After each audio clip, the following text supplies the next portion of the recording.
Malta Regional Minister, the former First Lady, Ewenyigba Rawlings, the former Speaker of Parliament, Right Honorable Ewenyigba, Chair for the occasion, Minister for Chieftaincy and Religious Affairs, Member of Parliament for Angola, other members of Parliament, active and retired,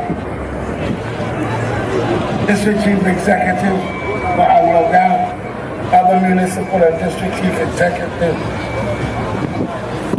Dr. Smith III, the woman of the Angola State, Yana Mahama Ubakari II, Overlord Gabon, other rulers of Gabon,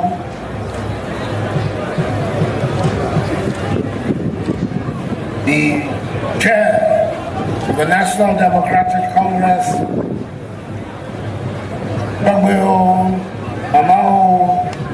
members of the Diplomatic Corps, residents of Angola, fellow Ghanaians, ladies and gentlemen.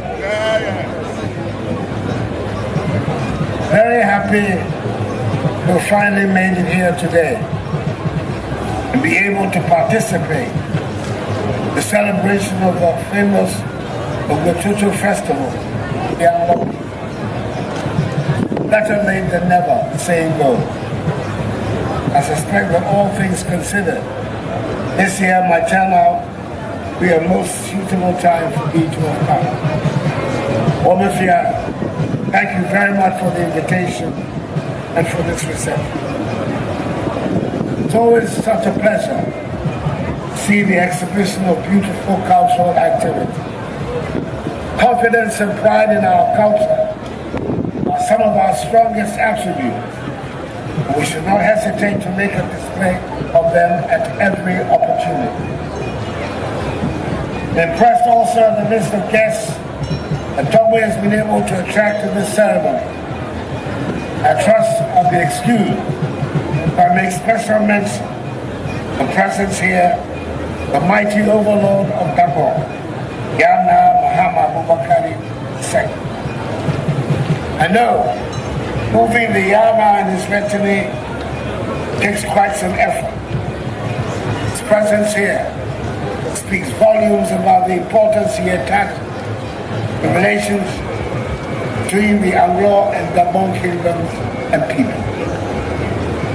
His attendance here recalls one of the major successes of my time in office, which is the restoration of peace to Gabon after decades of protracted internecine conflict. Priceless towards this magnificent spectacle of the resplendent Ghana and his resident, present for the first time ever, the Festival of the Unlocked. Let me use the opportunity to once again express my gratitude to the Almighty, all those who work so hard to bring peace and dignity back to Gabon. I do hope sincerely the rest of the country takes note. We all work to preserve the peace and stability of our nation. Days like this, when the chieftaincy institution is on display, showing off its attraction, must all pay due regard to the peace and stability that make that possible. The organizers of this year's festival have shown in their choice of a theme that they're very much in tune with the realities of the events that are affecting our lives today. Climate change, challenge to lands below sea level, concern of the Angola state and the stakeholders. I am old enough and have had lots of friends from these parts of the country to know that sea erosion, tidal wave, the challenge of coastal instability are not exactly new to the people that live along the coast here. Stories about the sea washing away homes, shops, schools and cemeteries in and around the ancient town of Kita are legendary. Indeed,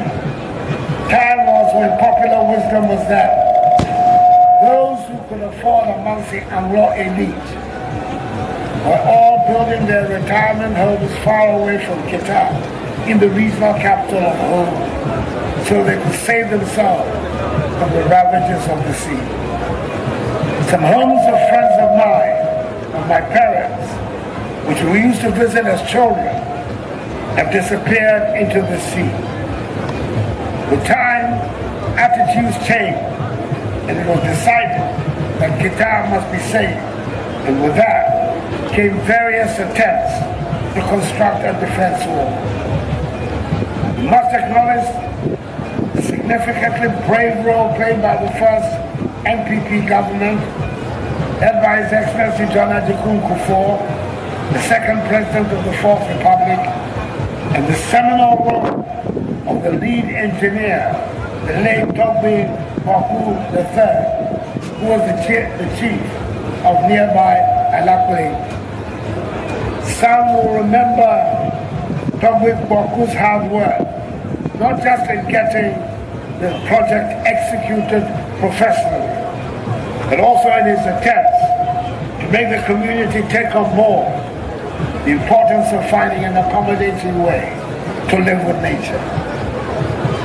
These past few years, nature has been rough and unpredictable, but it is fair also to admit that we, the human inhabitants, have not treated our earth with the care and deference that we should. We denude our forests and treat our rivers and water bodies with reckless abandon, and the sea as an inexhaustible rubbish container.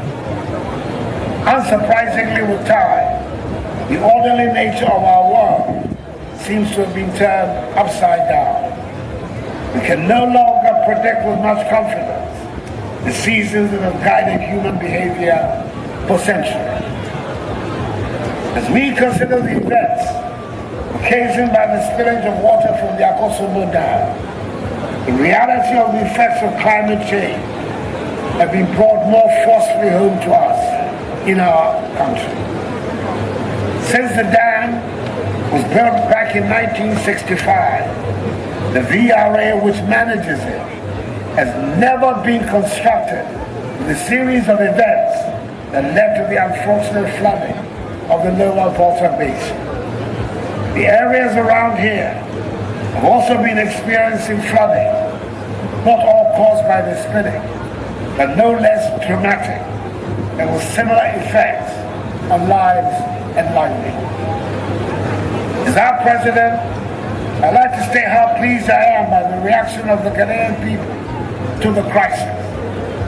Our engineers have risen to the occasion and displayed the competence that engenders confidence. Our disaster response systems have been tested to the full, and I believe we can say that they have performed well. Our military displayed admirable professionalism and lived up to their role of defending the nation and its people in times of crisis. Our journalists have done their duty and kept the nation informed, even if some of them could not resist their fault-finding instincts as their first response. The importance of factual reporting in the management of a crisis was brought home to all of us by the effect of the publication of a piece of deliberate fake news, including inciting some people to make dangerous assumptions about the attitude of the government, which could have led to serious consequences. I am glad that the early reports of diarrhea, cholera, and bilharzia turned out to have been untrue. But we must give credit to the health service managers and workers for their vigilance. It is important to state that none of these things happened by chance. We managed the situation because our government was working. The Interministerial Committee which I formed, the regional administration, the district assembly, state agencies like VRA, NASMO, the health service, the military and the police have all been working together to resolve the crisis. I know that we do not often think of the possibility of the structures of government working.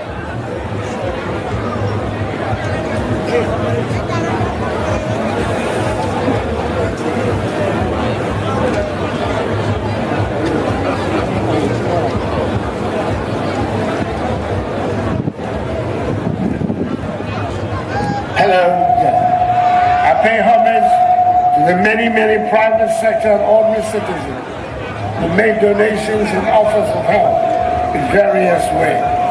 The best of the Ghanaian spirit was on display. At this stage, it is probably worth saying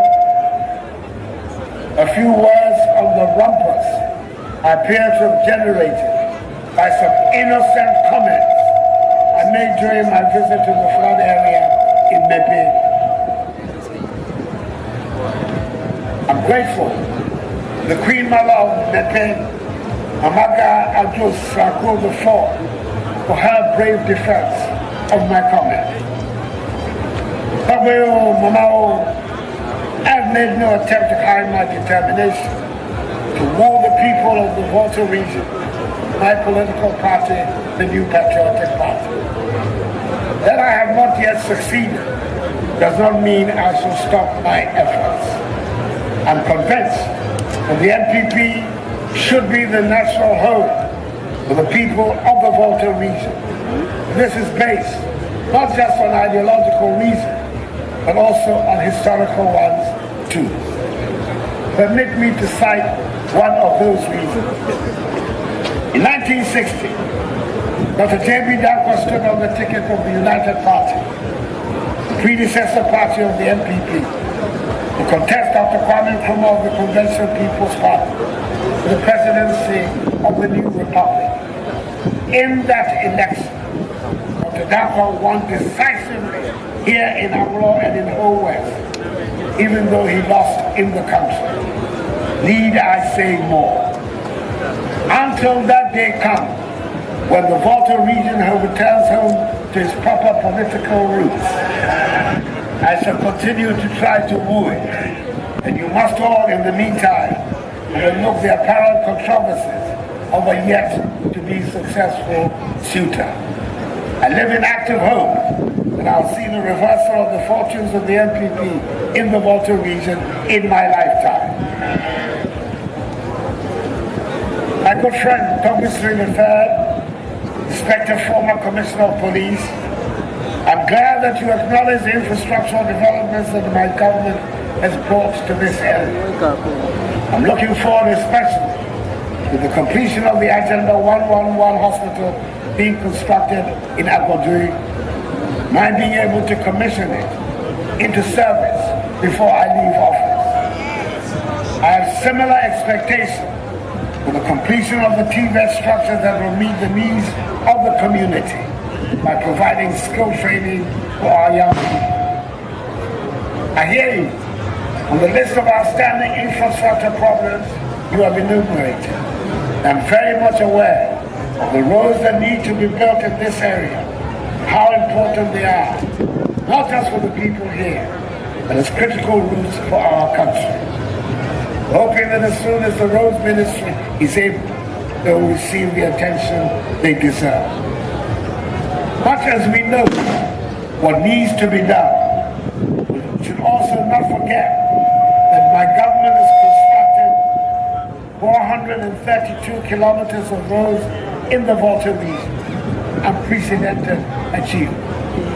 I will list a few of some of the roads my government has completed. 1, dualization of the 52 kilometers whole main road. 2, the 30 kilometers Harvey to Bando road. 3, the upgrading of the Bolokwati road. 4, reseeding of the 50-kilometer Isukuma Junction to Whole Road. 5, re-graveling of the 30-kilometer Bankadia to Adigamo Road. 6, servicing of the 78 kilometers at Tekave Duma Yami Abitokwe Road. 7. Patrick Overlay on 15 kilometers of town roads in Hohoe. 8. Bitumen surfacing of 50.6 kilometer Akuffo Addo via Ida Road. 9. Bitumen surfacing of Ume, Ewenyigba, Akuffo Road, Iba Town Road, Ra Sabadu Road, and Ume Gata Road.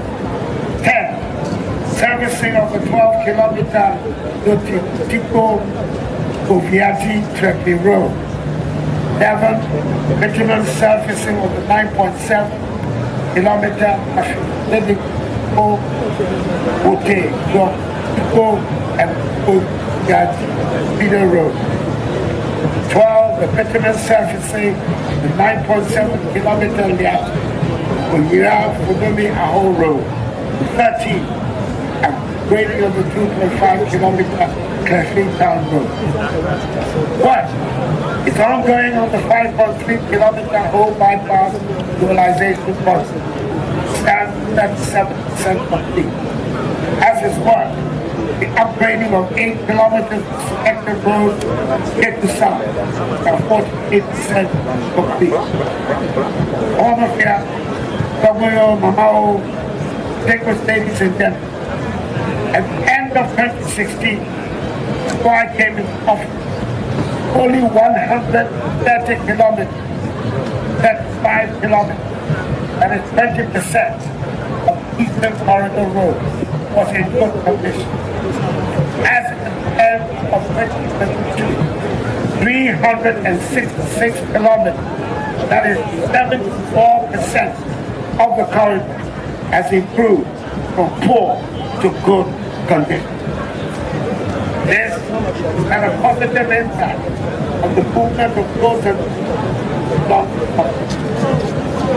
Government is also aware the state of some roads in the region would require major rehabilitation. These include 1. The Audit District of the Ewenyigba of the Zapa Whole Road. 2. The Deno of the G. Guitar Road. 3. The Slogway, January Road. 4. Opportunity Dumps, the Great Addo Road. 5. The Yapo Seba Road. 6. The Weta and Slika South Road. Sections of these roads were awarded to contractors for maintenance activity. Most of the contractors, however, failed to carry out the work. Ministry of Roads and Highways has thus decided to terminate the current contract, and repackage them for award. The short term, the Mobile Maintenance Unit of the Ghana Highway Authority will be deployed to undertake emergency maintenance of the very critical section of these roads. Government has also secured funding of 89 million United States dollars from the African Development Bank towards the construction of the following roads. 1. The Asukare Olivo Road, 29.5 kilometers. The Dufo Abidome Sukuma Junction Road, 39.2 kilometers. Asutuare Junction of the Ime Road, 23.9 kilometers. And 2 interchanges at Dufo, Abidome, and Sukuma Junction. Procurement processes are currently ongoing, and I expect works on these roads commence in the first quarter of 2024. So as you can see, a lot has been done, a lot is being done, and a lot will be done. I'd like to conclude by expressing my gratitude for the invitation to be part of the celebrations of this historic festival. The achievements we have made, the challenges we face, are testament to our shared commitment to a better future for the people of our North and all Ghanaians. As we celebrate this festival, let us remember our heritage, protect our environment, to ensure a brighter and more sustainable future for the generation to come. Without necessarily wanting to introduce a sad note, nevertheless,